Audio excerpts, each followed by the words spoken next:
So today I want to talk just give my opinions on the topic because there's nothing really happening in the world of women's basketball right now. There's actually not. So I'm been mainly focusing on my NBA channel at the minute because there's just nothing really happening. So I do really want to talk about a topic in general that I think is genuinely a important thing, and it's really going to be looking at the MLB game yesterday. So obviously it was Game 7 of the World Series, and so many people that were not fans of baseball were watching it. And I saw a tweet here, and this summed it all up, where it's like, we remember last year, every new fan that comes into the WNBA, the old fans, the old media, everyone comes out and they just say, "Oh, it was always like that. It was always like that. Like it's your fault for that. Like, oh, it was always, WNBA was always this good. It's your fault that you weren't watching before." Whereas I saw a tweet, is playoff baseball this electric, or it is pick a really good postseason? Always. Baseball's over 20 years, just for everything. Every postseason is moments, but this game 7 is series. So baseball fans are there like, yeah, it was always like this. No, it's not actually always like this. Always. Most electric event in all sports. My chat, always been electric. Shame I couldn't watch it. And this is what baseball having me like. So basically, people were there giving their actual opinions on baseball. But you want to know what happened? Did not happen. She didn't get attacked. If, let's just say, a WNBA fan came to the league to watch Caitlin Clark play in the playoffs, watch Caitlin Clark play, and Caitlin Clark absolutely cooked, and they were excited to watch. There would be WNBA fans in their mentions being like, "Oh, why aren't you watching these other teams? Why aren't you watching these other players?" And it's like, well, I don't really want to. Maybe I'm just not even gonna watch Caitlin Clark now. Like, it's it's this really weird thing, and it's actually massively a negative for the league. It is a huge negative for the league, um, that we're seeing the fans. We're seeing so many potential new fans being driven away from the league because the old fans are not making them feel welcome, are being hostile towards people, and like, it's the reason why the media doesn't cover it. Like, Pat McAfee stopped covering the WNBA because he got attacked. Because he got attacked. We're seeing Portnoy is scared at times to talk about it because like because of how much he's getting attacked on it all. And if the league doesn't happen next year, they're fucked. Like, I don't think these players realize how screwed they are. Like, I think they are absolutely screwed. They are screwed, but they do not realize it. Like, I think they might realize, oh, maybe it's not best if there's a lockout or anything, but I don't think they realize, like, all the momentum this league has is going to go because we've all, like, I think everybody will come to will be in agreement here. There was a perfect storm that happened with Caitlin Clark with Iowa.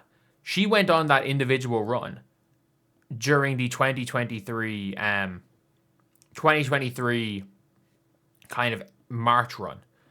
Coming towards the end of the NBA regular season, when games don't really matter, in a season where, I mean, look, the 2023 NBA season was kind of one on the downturn, and then she goes into it again in 2024 when we had one of the more boring playoffs in the last while. Like, I didn't think the 2024 NBA playoffs was in a good spot.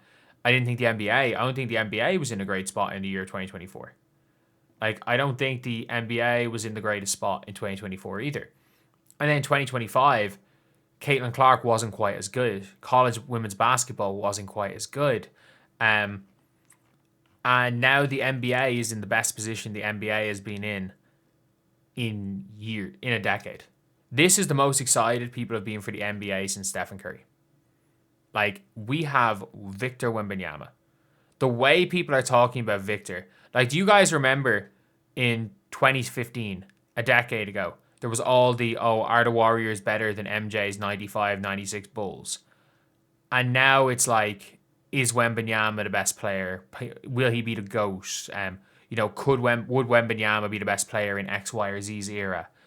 Like, we haven't really. And look, fans will turn on, just like fans turned on Stephen Curry, in general with those Warriors, or fans stopped really caring about Stephen Curry.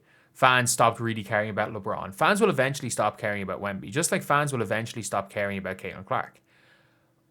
But the thing is that most of Caitlin Clark's fans are gone. They're just gonna go. And people being like, "Oh, we've seen the numbers. It's not the majority." Yes, it is. Yes, it is. Like the Indiana Fever in 2023 were half filling out stadiums. They only sold out. They sold out every game that Caitlin Clark played. Every home game that Caitlin Clark played was a sellout. I think they sold out one home game on the season that Caitlin Clark didn't play. Like, she is that franchise. She is that league. Like, a random Caitlin Clark game had more views than every game in the finals. A random game where Caitlin Clark may or may not play early on. It was only after the All-Star break when the viewership began to tank in the WNBA. And then people were watching the Fever in the playoffs because people were fans of Caitlin Clark. But let's be real, if Caitlin Clark leaves the Fever become an irrelevant team again. And the problem is that they've done a horrible job. And like, there's always going to be people that are watching, that will watch Caitlin Clark and won't watch anyone else. Just like there's people that will watch Wemby, watch Luka, watch Steph, and don't give a damn about Tyrese Halliburton. The problem is that if you are an NBA fan and you love watching Wemby, you're not going to be shamed because you're not a fan of fucking Trae Young. You're not going to be shamed because you're not watching what Deni Avdija is doing in Portland. But if you're a WNBA fan and you were there like, oh yeah, Caitlin Clark's great, or even to an extent, oh yeah, if you say Fee's better than AJ, you got attacked. You got attacked, and it was a personal attack. It wasn't like anything. And like Rachel Demita will say it best. Like, she worked in 2K, which is the most toxic of NBA fans. Where the 2K community is the most toxic thing. I came through that. I still get attacked. I rarely post 2K, and I still get attacked on a daily basis over stuff that I've said about that game. It's one of those things where it's like the way things went. Like, I make a basketball statement, player X greater than player Y, and I get called every slur for an Irish person imaginable. My WNBA takes are so much less hot than my NBA takes, and I get so much more hate for them. And it's like, it's like you can't be a fan of a certain player, because if you're a fan of a certain player, you're a racist. If you literally make the statement, the Fever should keep Sophie Cunningham because she is the best. She's got the highest true shooting percentage, and she doesn't really have a weakness. She does everything at a 6 out of 10 rate. She's an okay playmaker. She's versatile. She does all this. It's like, it's really hard to find somebody that's a jack of all trades, Swiss Army knife player like Sophie Cunningham. You're called a racist. If you make that point, you're called a racist because if you don't want Sophie Cunningham off your team, you're the problem. I'm like, why? There's not that many players in the league that are like Sophie Cunningham as a player. There's just not. Like, I don't know. If you believe Dominique Malonga, it has a higher upside than Paige, you're a racist. Like, it's all of this stuff, and it's like, if you're trying to naturally be a fan of women's basketball, you're seen as problematic. If you're here for the ride, if you're here for the Caitlin Clark show and no one else, you're seen as problematic. In the MLB, the whole of America got behind that game. Got behind that Game 7, got behind that series. Everyone's getting behind Ohtani. Ohtani is a person that is bringing life back into that sport. But you're not hearing people like, oh, where were you when X, Y, and Z player did this in a random regular season game 7 years ago? It's like, it doesn't fucking matter. It doesn't matter. I'm here now to watch. It's not up to you to police how I watch a sport. The problem is that not only have the WNBA players, the WNBA media, you're seeing people on TV complaining of people not watching in the past. And it's like, I even remember it. I went to a college game. One of my friends was playing college. I'm not going to say the college, but it was a D1 school, 2019, small mid-major. And I genuinely remember, like, we went over to see him And we were just kind of watching it. The women's basketball was like, "Oh, are you coming to our game tomorrow?" And we were just like, "Oh no, sorry, our flight leaves. Our flight leaves at the time of your games. We have to be in the airport." And like, it was genuinely like, "Oh, so you only care about the men's team?" It's like, man, we're literally here to see our friend. Like, it doesn't matter. Like, it is just this weird attitude, and it's I don't know. It probably stems from the fact that women's basketball was disrespected for so long as a sport. But attacking people that are what you deem as late on the bandwagon, or like late to it, never works out. Like, it's never going to be a net positive for sport, except running people off. And I don't know if that's their end goal. But anyway, yeah, that's the video. I just got to talk about it. I really got to talk about it because I do feel like this is something that is negatively setting this sport back. And after seeing the way the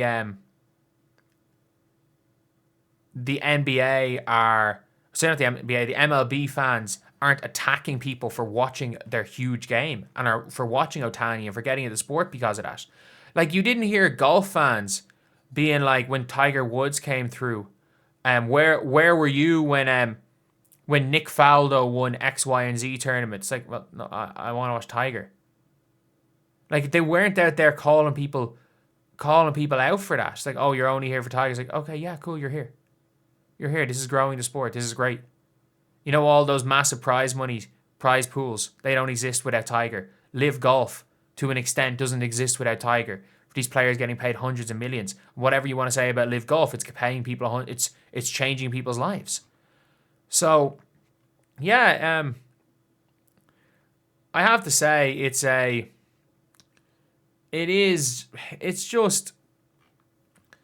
just interesting all around. It is just interesting, to see how I do believe a small percentage of the fan base, who the weird thing is that the media is mostly just stands in that small percentage.